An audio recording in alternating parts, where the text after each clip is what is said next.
Ngeminyaka yama-90s wahola uphiko lwentsha lwe-ANC, waphinda wakhethwa njengephini likangqongqoshe kukhabhinethi yokuqala ngqa kahulumeni wentando yeningi.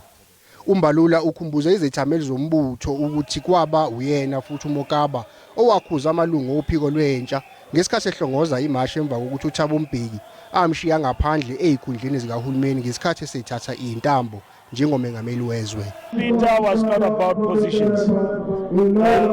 When what we call a tragedy befell him of not being appointed by the organization for the reasons that the organization had, of which the organization can have reasons about any one of us.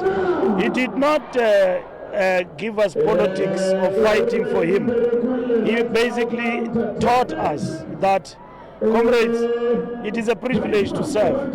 As much as I can have feelings that I'm not feeling well about the decision, but it must be respected. I-ANC eLimpopo ishayile ihlombe ukuhlelwa kwesifundo ngempilo kaPeter Mokaba nabasichaze njengesibe impumelelo. We are very much excited about the fact that the SG came here in honor of comrade Peter Mokaba, and you can see for yourself the excitement and also the discipline.